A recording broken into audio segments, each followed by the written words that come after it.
Everybody, welcome back to Get Brendan on the Radio, the only show that promotes getting me, Brendan, on the radio. Anywhere, somewhere, get me a job, please. Joining me today, we have Joe. Hey. Hey, what's up, boy? What's going on? This is going to be a challenging episode because while we're talking, I'm trying to pick a lock. I can see through it. It's a training lock. I got a lock picking kit off Wish for like $17, and it's a full kit, came with the training lock. And Dude, that is super inexpensive. Yeah, and it's like I guess it's kind of professional. I don't know. It works. I've picked the lock a few times. But while we're talking, I'm also going to be trying to focus on this as well because I like a challenge. So I feel like I should pick up lock picking because I lose my keys. You can try to borrow this if you'd like, but it's like a feel thing that goes with it, and you have to kind of like, and if you screw up one pin, you have to restart. And it's like you have to keep tension, and it's very much a pain in the butt. And I don't like it sometimes, but it's fun to play with. So, Joe, you wanted to talk about Italian stuff to begin with, correct? Yeah, well, we are both Italian Irish. We are both Italian Irish men. Very similar in a lot of ways, and I think it's very fun. When I met you, everyone was like, "Oh, you're really gonna like Joe. You guys are gonna get along so well." And I was like, "Okay, I believe it. He seems like a fun guy." He's in the Adama family. He's got to be a fun guy. And then I met you. I was like, oh my God, they were so right. We're having so much fun together. I had the same thing too, where I had, people tell me, like, oh, you'll love RJ's friend. I'm like, oh, okay. Then I always try to be like, all right, when people say that. Rook is fucking awesome. Yeah, I always try to be like, when people say that, I'm like, oh, okay. Take it with a grain of salt because, people are biased all the time. But I'm going to switch my mic over here so I can also pick this lock. And talking to my microphone. I'm going to see if I can get this, but I don't think I'm going to be able to in the time frame we have. So, let's talk about the Italian stuff. So, you are from where in Italy? Your family, not like you specifically, because you were born in America. I was born in America. Both my grandparents were immigrants, though. Uh-huh. We're from the, northeastern part of Italy. Okay. Right in the Valley of the Alps up there. It's Val Rendena, in a little town called Giustino. Not familiar. No, it's a small town. Have you been to your homeland? Oh, yeah. Oh. We would used to go every winter or so. I actually went to preschool there.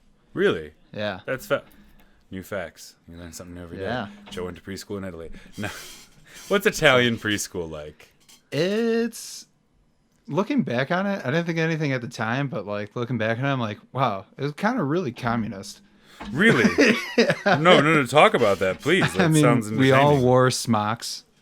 Every day, we all had a different color smock, per grade. That's super funny. My class, we all had a light blue one that we would all wear. The grade above us was red, and then we would.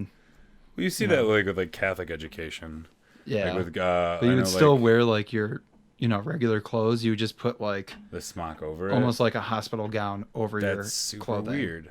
Yeah. That is really weird. Italy, what are you doing, man? Yeah, it was strange. I remember granted it was a long fucking time ago, but I remember a couple things about it. It was just lunch was super weird because they were very strict on how you ate. Proper eating etiquette was instilled at a young age. What hands you use your knife with, what hand you use your fork with. There's two different styles of that too. Yeah. There's the traditional European way, and then there's American continental, which I learned, or American colonial, which I learned when I took I was in a teaching class, and over the summer we went on a 9-week journey across the United States, the Midwest and East Coast, where we taught, and one of the classes, the core classes, was etiquette. And so we learned how to set a table the right way, and how to the different styles of when you put your knife and fork on a dinner plate in a proper fancy restaurant. There's positions to show your waiter I'm done with my food. I'm still working. I would like more. So that's really interesting that they just instill that at a young age. Yeah, and, I remember getting yelled at. Actually, I think I completely forgot most of the European etiquette. Mm-hmm. But I just remember switching the not switching the knife and fork, and because I think you're only supposed to use the fork with the left hand. Yeah. The whole time, and then that sounds about you have right. to cut with or like only leave it in one hand, and then you have to cut with that same hand. So you're supposed to cut your food, set your knife down, and then eat with that same hand, and then put in like the knives. Yeah, in there. that's the difference, because like in America, I always cut right hand and then left hand fork, and then just eat right up as I go. And you're supposed to eat with use your fork in your right hand also. Yeah, it's super silly. I don't know where that came from. Etiquette. Yeah. Who needs it? And then eating pizza with a knife and fork, I was just like. And pizza's totally different over there, isn't it? Oh yeah, what's it like? I've never been. Awesome. It's delicious. I've never been. Tell me. Describe it to me. Paint me a word picture. All right, just watch out, because you might get hard. He says I'm not. So it's all cooked. It's like super thin crust and like all cooked in like a wood burning like brick oven. It's the only way to do it sometimes. It takes like you order your pizza and you get it like 5 minutes later on the table. It's just like all the toppings, whatever you want. And like over there too, it's just like every ingredient is so fresh. Where like you get onions on your pizza, it's because somebody went out in the garden that morning and just got a bunch of onions from the garden. That's incredible. And like I want something like that. A lot of the restaurants in town, since it's a small town, it's like all farm to table pretty much restaurants. That's good. I mean, you get a better quality of food that way. Everything tastes better. Oh yeah. Like my grandpa used to be a farmer in Southern Illinois, and he always talks about like how there's a proper way to plant everything, and like, and it's the only thing he talks about nowadays is like farming. What did he farm? He corn, potatoes, and a few other things. He did a couple things because like you're supposed to rotate your crops every season, so the soil is healthy and everything. But he's got this one story where he's like you dig 4 inches for corn, 4 inches deep, and I'd have to bring him in here for a podcast episode because he could talk about farming for 4 hours. Granted, it would be the same 6 stories for 4 hours, but he could talk about it for 4 hours. I've always wanted to go to Italy. I'm from Carbonara. I'm not personally, but my grandmother Sylvia, her mother is from Carbonara, and her father, she thinks we're Cherokee. Okay. I look at my skin and go, I don't think so. But she is thoroughly convinced that her father, she knows her father was adopted. They believe he was adopted from a Cherokee tribe, and because it was so long ago, they don't have like adoption records for it. But yeah, we're from Carbonara, and then on the Irish side, I'm from County Mayo. Okay. So, yeah, County Mayo is the place everyone apparently is from. Like, I've never met anybody that's Irish from anywhere other than County Mayo. So it's weird. I don't even know where like my Irish heritage is, or like what county it's from. Yeah, that's a big thing that's out there too, is counties. They're just counties in Ireland. Yeah. But yeah, because I mean, it wasn't a unified like country until like what year? So people identify with like their local region. Yeah. It was like even in Italy too. There's like some of the older people that live there still like view like North and South as 2 separate countries. Really? And like Sicily is its own kind of like country where like 3 different kinds of people.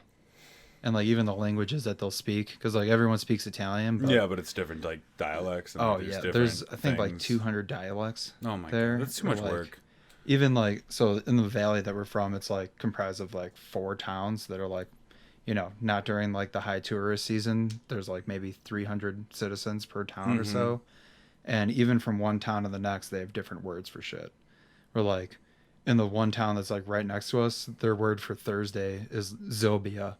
We're like, in the town we're from, we say Jovdi. That's ridiculous. Yeah, I was like, what the fuck? It's gonna get really confusing. It's not like they're similar. No, those are like completely different. That's just like the one example of like, what the fuck? The Pinzolo dialect is just like really. I find that a lot with like a lot of those European countries and everything. Like no matter where you're at, you can always find like it's always a little bit different. Like I know Gaelic is a dying language for sure. First off, and I want to learn it because it's super interesting to me. Because I want to speak a different language. I want to be bilingual, and I always thought Gaelic was the way to go. Or ASL is my 2 ones I want to learn. Oh, that'd be Gaelic and American Sign Language. I'm gonna fix your mic because it started getting goofy on you. Oh, okay. It was just pointing the wrong way. You're good. Testing 1 2. Oh, you're loud and clear, buddy. But yeah, I've like even with Gaelic, like it's like depending on where you're at they've got different words and different ways they say things, and like depending on how like old you are, like I think it's like Scottish is like there's like old Scottish, and like there's like this newer version of Scottish, like their like traditional language. And I was like, man, that's just so confusing. Like English isn't a great language either, don't get me wrong. Yeah. It's stupid and confusing all the time. There's a lot of rules that just there's contradict so many themselves. rules that, yeah, absolutely, it just doesn't make any sense. That's the same like in the Italian language too. There's just a bunch of rules that contradict themselves. And like when I was like learning Italian and stuff too, my teacher would tell me, he's like, oh yeah, they changed the rules for these words to make exceptions because it sounded prettier this way, and they're solely focused on how pretty the language would sound, and like the like actual like flow of it, and like with it just being it's a pretty language romantic. for sure. Yeah. Can you speak Italian fluently? I wouldn't say like fluently, like you're pretty good at it. I'll say I can't like watch the news, but I could like talk to anyone over there. So like dialogue versus like trying to just listen wholeheartedly. Yeah, like I could pick up bits and pieces if I was like watching TV, and like I'll understand what's going on. But you can have a conversation with a native speaker. Yeah, that's more than I can do. Yeah. I have an Italian character, 2 Italian characters that I've come up with. The first one is Mama Giuseppe, and her husband is Papa Geppetto. And Mama Giuseppe always talking down to you really bad, Lola. She shut up, come here, give me your face, you stupid bitch. Like she's a persona that just like washes over me sometimes. I get into these personas. Like I have Mama Giuseppe, Papa Geppetto, Gabriel Peter McManus, which is my Irish one. Because I have a really good brogue. I really like. Was he the one who was singing Tiffany the other day? No, that's my Scottish guy who doesn't have a name yet. Okay. My Scottish boy is someone else, but Gabriel Peter McManus is hails from County Mayo. He moved here when he was 4. His mother died of the cancer, and so he and his dad immigrated here and moved to Chicago, and we've been living here ever since. It's totally a different way of life here. I mean, yeah, I was 4 when I moved here from County Mayo, but it's my character. His name is Gabriel Peter McManus, and he just likes to talk. And my pen just flew out of my hand. I'm getting like a total, all right, like a Colin Farrell vibe of that like brogue too. Yeah, Colin Farrell's cute. He is. I like his accent, his voice, and I like his vibe. Even though he also strikes me as the kind of guy that's kind of dirty and like rude. But yeah, I also like really want to meet Colin Farrell. It's like I almost don't want to meet him because I just want to like, you know, Schrodinger's cat. Just like I don't want it to be proved if he's an asshole or not. I just want to live in both worlds. Have you seen In Bruges? Time. I was just gonna say like In Bruges. His character in Bruges. I hope it's not him. I'm not gonna die in fucking Bruges. Yeah, I haven't finished that movie, but like because I fell asleep and then life got a hold of me. But I really like that whole movie so far. It's just, and then Brendan Gleeson is in it as well. He plays. Brendan, he's the other guy in that movie. The guy who's also in Bruges with him. Okay. He's also Mad Eye Moody in the Harry Potter movies. Okay. There you go. That's Brendan Gleeson. I believe that's his name. He's also in Gangs of New York. He's any like Irish actor that's like any movie where it's like, oh, we need an old timey Irish actor. Brendan Gleeson's probably in it. Yeah. Just he's also a really and maybe Daniel Day-Lewis. You know, and Daniel Day-Lewis. Yeah. If it's a Gangs of New York movie. And then my other favorite Irish actor is it's not Hugo Weaving because he's in this new. I'm so scatterbrained. There was this movie about like the IRA, but it's like the initial start of it. Okay. And like it's got like Hugo Weaving, Liam Neeson, Brendan Gleeson. Like that's weird. Their names rhyme, but it's like a bunch of very famous Irish actors, and then. Oh. Cillian Murphy's also in it, I believe. I love Cillian Murphy. Yeah, he's just in Peaky Blinders. Oh incredible. My God. I have not. Shelby. I have not finished that show either. My dad loves Peaky Blinders. Like, just cannot get enough. When the new season came out, he watched it in like 2 days. Wait, how many seasons do they have out? Is it just the 4? I thought they were going on. I thought they had 5. Did they come out with the 5th one? I think they came out with the 5th one. Okay. I think I've only seen 4 then. He loves Peaky Blinders. I was gonna say, Connor, how do you feel about The Godfather? I mean, I like it. Yeah. It's a good. Connor hates The Godfather. Yeah. And I just think it's funny because he's never given it a full chance. And because we're talking about Italian things, The Godfather. What's your favorite Italian mob movie? Ooh, I don't know. I feel like it's so generic to just say The Godfather now. Yeah. I like but I also like Casino for me. I was gonna say Casino or Goodfellas. Fuck you. Yeah, Casino and Goodfellas. They're great movies. It's like the same cast in both of them. Yeah, seriously. Joe Pesci. Yeah.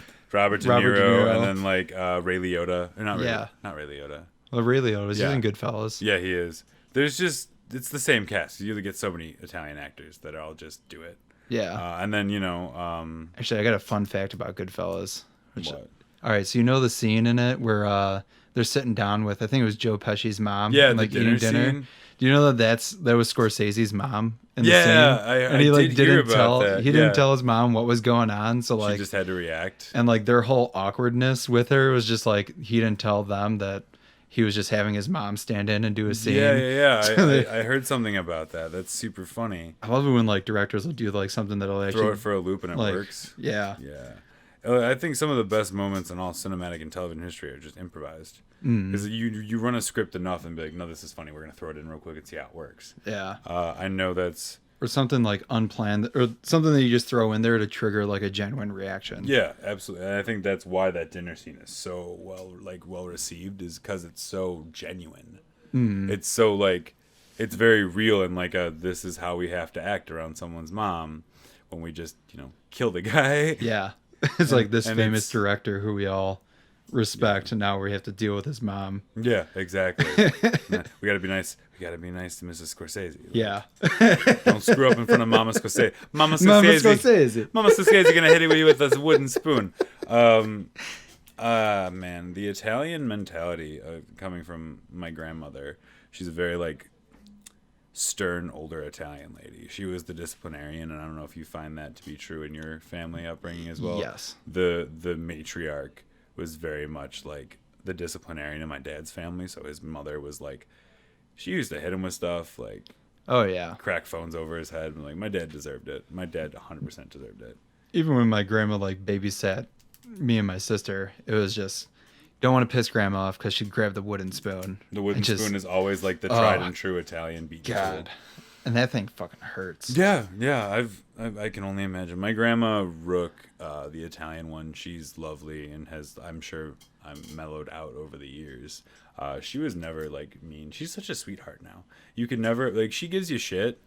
Like she takes her card games very seriously. Oh. Like one day we were playing Cover and Pass, which is our family's like big card game. It's played with 2 decks of cards and a lot of people, and it's just freaking chaos. Okay. But one day I grabbed 2 cards out of the draw pile on accident and put one back, and she goes, "If this is the Old West, I would have fucking shot you." I was like, "Damn, Grandma, I'm your grandson." She said, "It doesn't matter. This is cards, baby. This is real." And I was like, "Okay, Grandma, I see you, but please try not to kill me next time." Grandma don't play no shit. Grandma don't play no shit. Nuh-uh. And then like the Irish side of things, where like my Irish grandma was very like caring all the time and like super fun and like, but then there's like that Irish storytelling that went in with that too. Are you familiar with that Irish storytelling? I am, not through my own family, but through by proxy. Through Jackie's family. Through your wife's family. Yeah. Yeah. Irish storytelling, or as it's otherwise called, embellishment. Yes. I know I suffer from it too, but it makes stories a little more fun, okay? I hands down do. Every time I tell a story, it just gets more exaggerated each time. Yeah. Like, and then there comes to a point, like, when you tell the story in a group, like, your group just accepts that's how the story went down. Unless you have that one stick in the mud who keeps trying to keep you to the truth. Yeah. Like Jackie. Jackie is in the room at the moment. I have this one funny story. I don't think I've told either of you.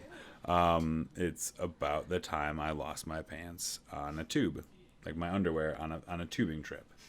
We were all camping, my frat and I, and I had these fun little Batman boxers with like a little cape over the butt, and I showed everybody because, like, whatever, it was funny. I'm walking around in my underwear like the first day there.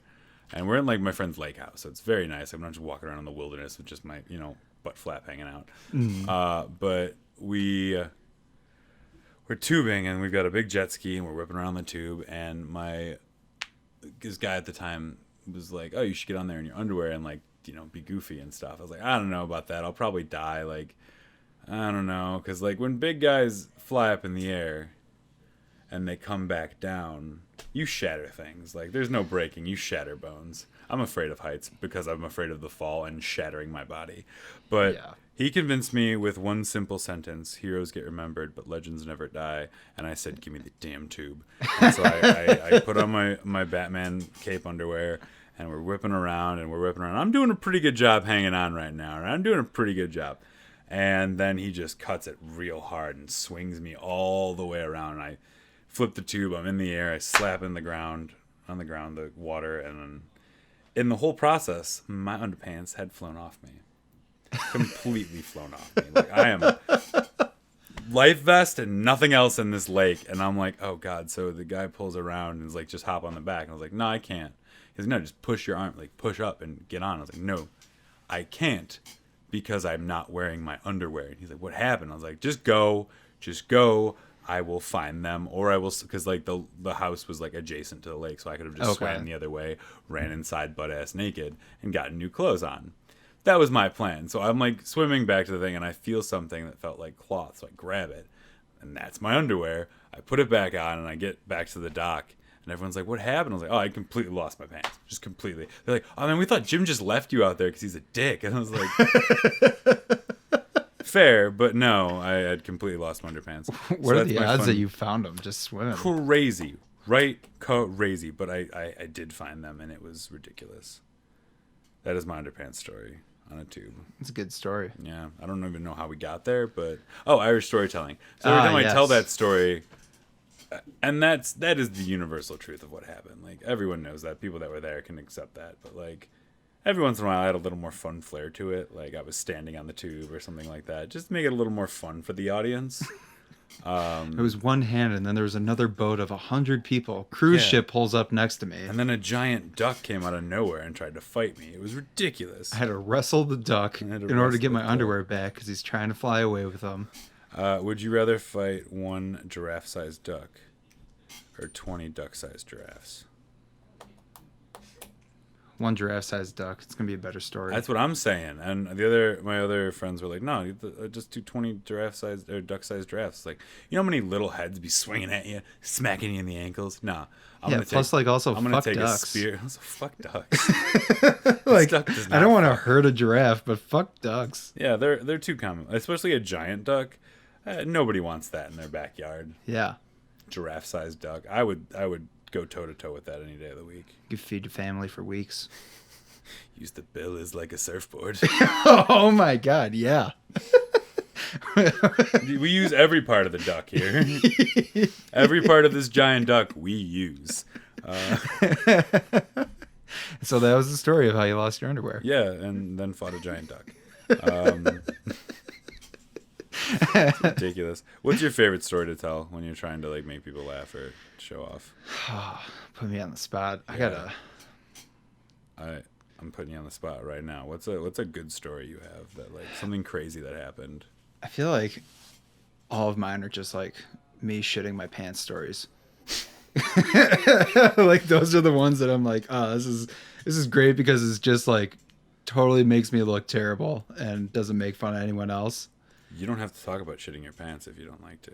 No, it's fine. There's some good ones. There's some good ones. So there's this one. All right, I'll tell this one real quick. It was at work, and I'm already super about this story. Let's go. So I work as a civil engineer, and I was running the... And also a pants shitter. Sorry. Yes, and also a pants shitter on the side. Sometimes those jobs overlap. If you're good at something, don't do it for free. Yeah. So I was running the maintenance project in New Lenox. They were just like redoing a couple subdivisions. And, I'm driving from one subdivision to the next, and I get a call from like the city engineer. He's like, hey, you gotta go meet this resident. He wants to talk about a sprinkler. So I'm like, all right. It's like, fuck, I gotta go to the office. I have to stop. I gotta take a ship. I'm like, all right, I'll run there first. Then I'll go back to the office. It'll be fine. And on my way there, I just thought thought it was gonna be a fart. Oh, you gambled. I gambled, and I was just like, You and then came up lost. Oh, lost. I was just like, fuck, this resident is literally waiting for me.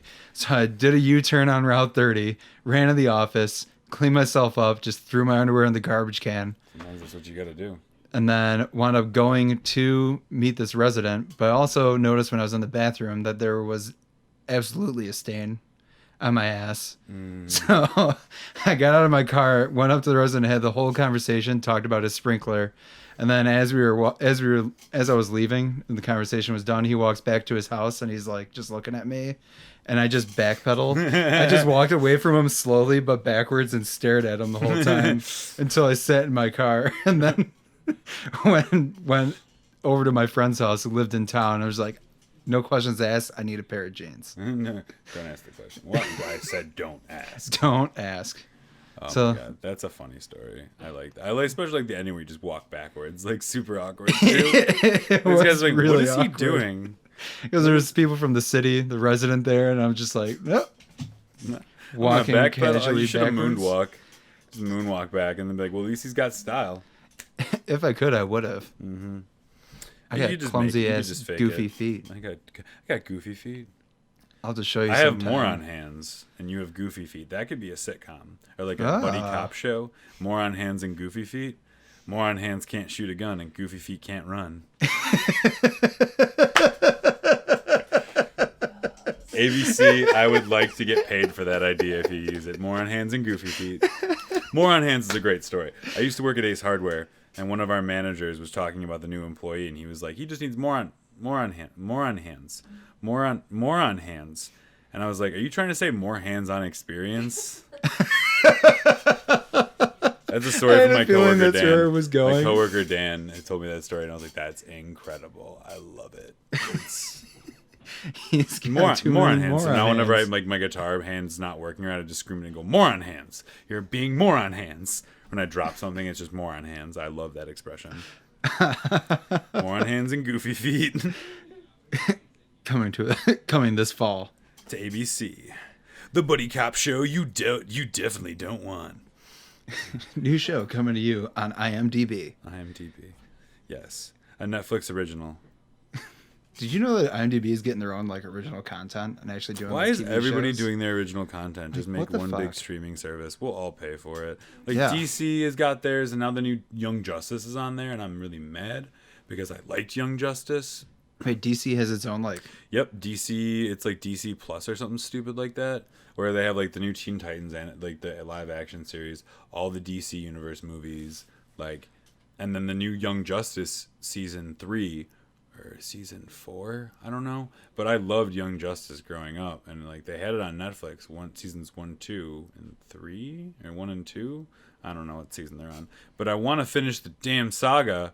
And now I have to buy DC Plus just to freaking finish Young Justice? Nah, I'm gonna find other ways. It's things like that I totally don't feel bad about fucking bootlegging and just Yeah, like 'cause they're just streaming shit yeah. online for free. or just I jailbreaking shit. and now like Disney's doing its own streaming service, and like I think Disney's is actually relatively cheap though, so because they've already own everything, so like Yeah. they own so many other companies that like it doesn't matter. They can charge you a penny and they still will like be fine.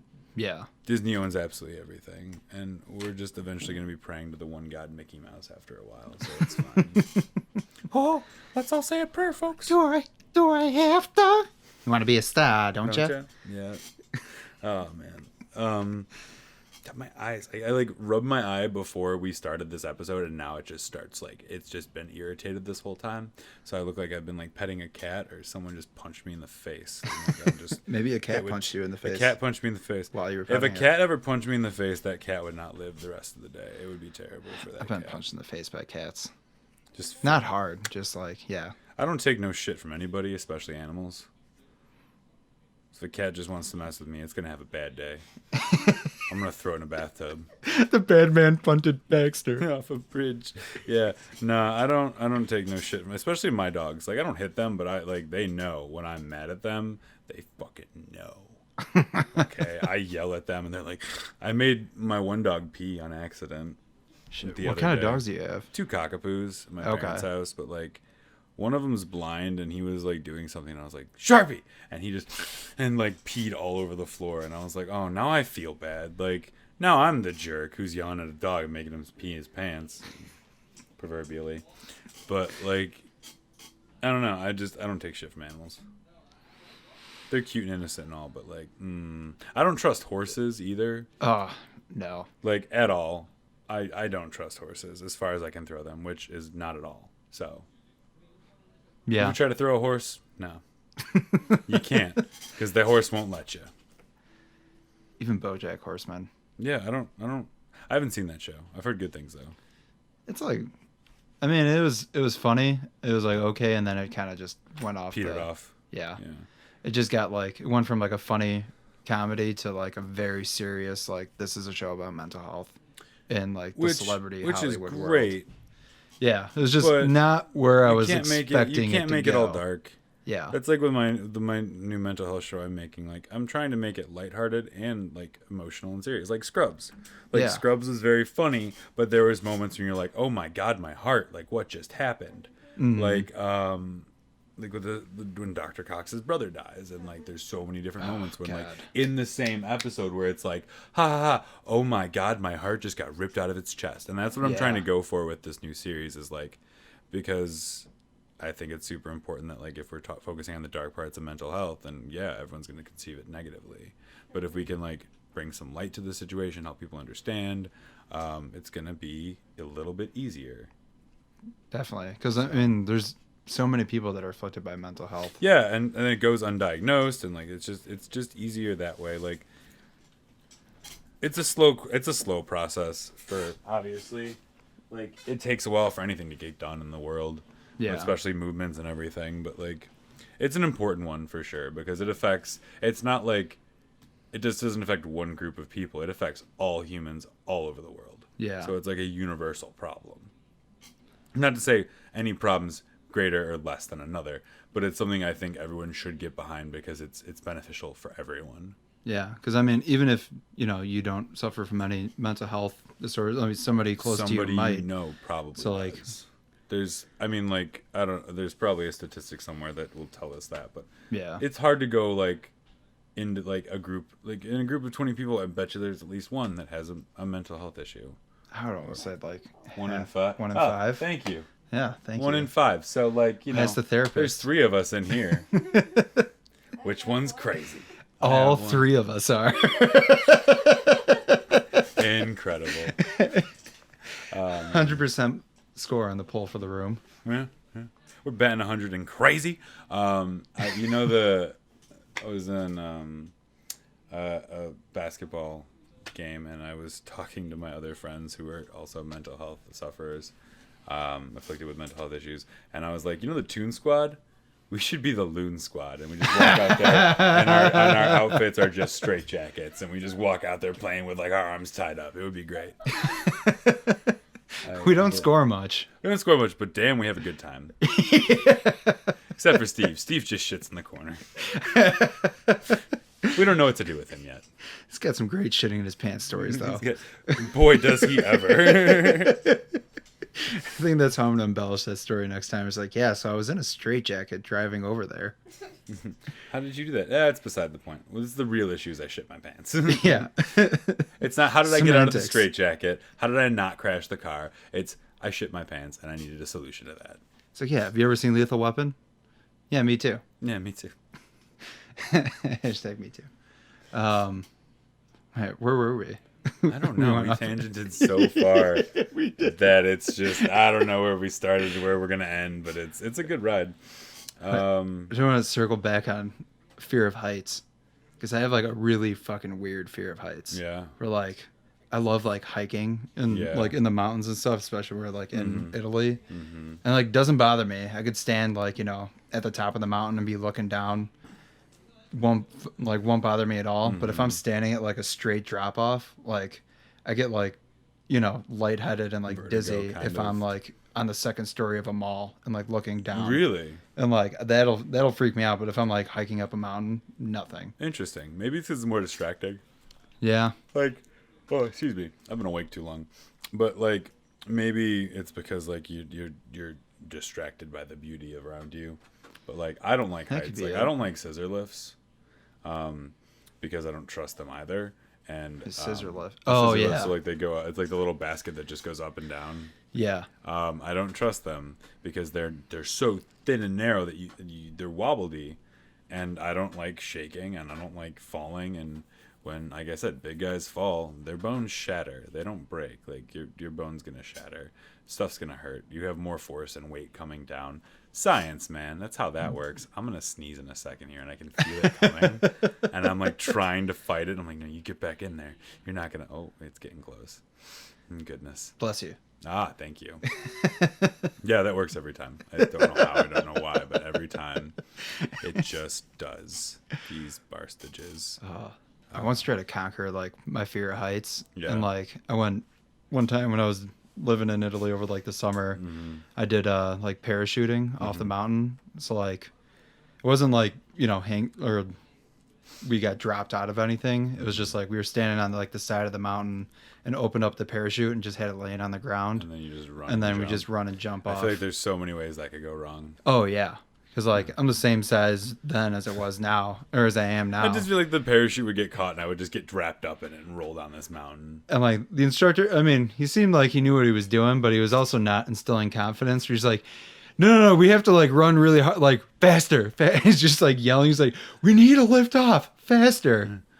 Oh my god, faster! You're not gonna make it. Like, oh my, that would be the moment when I'm like sprinting as fast as I can. Yeah, I want to do something like that soon. I want to do like those big like, what are those big like paragliding things? Yeah, like a hang glider. Yeah, hang glider. We dive off the mountain with that thing. Awesome. A wingsuit would also be cool, but I know I'd like splat into something at 800 with miles like wingsuiting. How the fuck do people get into that? Like, how do you train for it? I guess like one of those indoor skydiving places is a great way to start. I guess, yeah, but still, you got to deal with like different wind changes that happen. Like, there's in a the lot real that elements. goes. Thrill junkies. I guess they don't care if they die, but like. I mean, I guess you could just like, you know, skydive and just like jump out with a wingsuit and then just like parachute the rest of the way. Yeah, well, I mean, I'm sure you have to have a parachute and a wingsuit. How do you stop yourself? Well, yeah, you'd have to. I'm just saying, like. But like, you can't just stop and land. No, safely. you have a parachute. You're still going fast. I mean, you still have like the parachute that you use when you're done wingsuit. But I'm just like, how do you practice base jump? I don't know. Maybe it is just the skydive. It's a rich people sport. Oh yeah, it's a rich people sport. Much like croquet. That's the one I was looking for. It was either croquet or polo. I was like, what's the one with the horses and they hit them with the golf clubs? Polo. A silly sport. And, you know, I don't understand cricket either, but we're not getting into European sports. No. I don't understand how that works. I watched like a whole documentary on how cricket works and I still have no idea how it works. Yeah. They have all that gear and they're just like, it's a weird shaped field and I don't know. I can't get behind it. It's a flat bat. I like the flat bat concept. Yeah. But I don't like how you have to like throw the ball and it bounces or something. I don't know. It's silly. European sports are dumb. Fight me, Europe. All of Europe can fight me. It's huge in India too. They can fight me too. Yeah. Well, that's because they were colonized by Europe, so it's a big thing there. I'm trying to think of one last point to talk about. We're at like 40 minutes, which it flew by. Wow. Which is crazy. Damn. All right, one last question. I'm trying to think of something interesting that would be like get an interesting response. All right, if you could eat any celebrity, just like devour them whole, like unhinge your jaw and like snake like just swallow them whole, who would you eat? Cannibalism's fun. Any celebrity. Shakira. Or maybe the guy who plays Don Draper. What's his name? John Hamm. John Hamm. He's delicious looking. Yeah, I feel like maybe. All right, Lizzo. Lizzo? Yeah. She's thick. It looks like it would taste great. She's thick and I'm about that. I would eat Jared Leto just because I don't like him. And it'd be a snack. Yeah. It'd be like an appetizer before you ate somebody Jared else, Leto is definitely an appetizer. And I just don't like him, and I think someone should rid him from this, like, get rid of him. 'Cause he's not, I just can't get behind anything Jared Leto does. Yes. Like, I don't even like 30 Seconds to Mars. Yeah, I just want to punch him in the face. He's such like a fucking He's got asshole. a punchable face. And like everything he does. I mean, the best thing that I like, or the thing I like him in most is Fight Club, just because he repeatedly gets the shit kicked out of him. I don't even know. I can't even remember he was in Fight Club. He was like the first recruit that they got. Oh, no. I'm just gonna watch that scene on repeat just to see Jared Leto get the shit kicked out of him. He was the one who like Ed Norton went completely ballistic on and just beat him to an inch of his life. Yeah, that's right. I haven't seen Fight Club in a long time. Yeah, that was actually when I was in college. My nickname that people gave me in the fraternity was Robert Paulson. And like I remember on our initiation night, like they had a chant for like every person, like you had to do a beer bong or some stupid shit, some dumb. And like they had like a song that they would sing for everyone, and then they got to me, and like everyone just got really close and just started shouting his name is Robert Paulson. And I was like, this is intimidating as fuck, especially because I can't chug beer well. Yeah, and I'm like, fuck. That's terrible. That has got to be unnerving. I got a question for you. Yeah. All right. Would you rather have nipples for eyes or eyes for nipples? Eyes for nipples. Really? Like, do I still have my regular eyes? Yeah. Oh, yeah. Eyes for nipples. Because then I could be like a secret spy. But like... I feel like it's a lose-lose situation either way, but like... I think I would do eyes for nipples. I mean, nipples for... Yeah, eyes for nipples. Yeah. Because, I mean, nothing's wrong with 4 sets of eyes. But if I had nipples on my, like, in my head, I first of all, no. I don't want that. At all. Like, I don't know anybody who would, honestly, but that's a great question. Because then you find out the real psychos of the world. Yeah. People are like, yeah, I want nipples for eyes. Like, you get out of my house. You stay away from my daughter. Like, I never want to see you again. Like, yeah, those are the real psychos who answer questions like that. You actually want to just be blind and have something fucking weird in your place of your eyes? Weird eyes? What are you, Mr. Weird Eyes? And with Mr. Weird Eyes, we are ending this episode of Get Brennan on the Radio. Thank you for joining us, Joe. It's been a pleasure. So it's just me. It's just me here. This is all just I'm doing all the voices myself. But thanks so much, Joe, for coming out. We hope to have you back on soon. And for everyone, we're going to see you next week or next episode whenever I get around to actually doing my job. All right. This has been Get Brennan on the Radio. Tune in next episode.